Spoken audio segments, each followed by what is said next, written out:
Hi, Ben. I'd like to ask a question about identity politics. Sure. So, to establish credibility, I guess, I'm a little brown, first-generation American, immigrant and LGBT activist. I'm also conservative. Yeah. Dad. Yeah.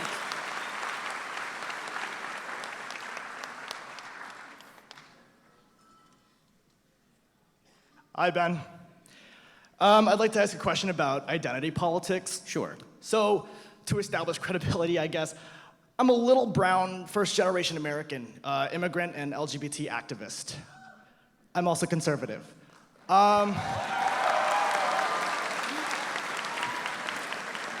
Sorry to the person who gave the shout out before, that there's more to the description, it turns out. I believe we can be friends with people we disagree with. But as a result of this combination of identities, I've been called a bigot, a race traitor, I've been mocked, and all this kind of stuff, which kind of led me to become a closet conservative. Mm-hmm.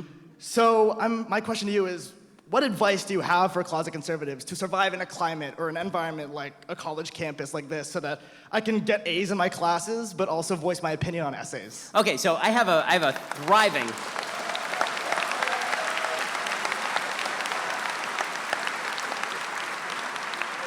So first of all, as you can see from the people in the crowd, thank you for being somebody who doesn't identify by your identity groups, but more identifies by the things that you believe. I think that that's very important.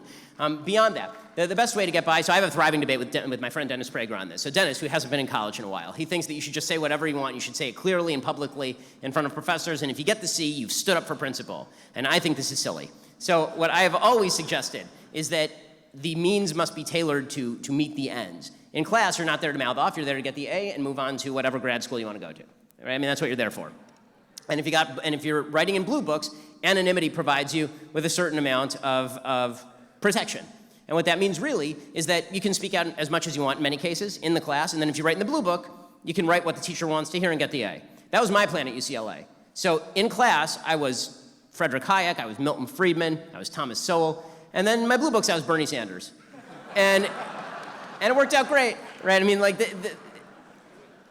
and it's not immoral, because the truth is that the professors are not testing you on your actual thoughts, right? The professors very often are testing you on how well you parrot back to them their thoughts.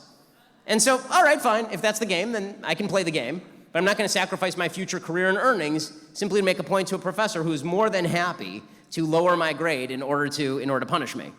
So I think a little practicality goes a long way, but you should speak out when you can. The question is, when can you?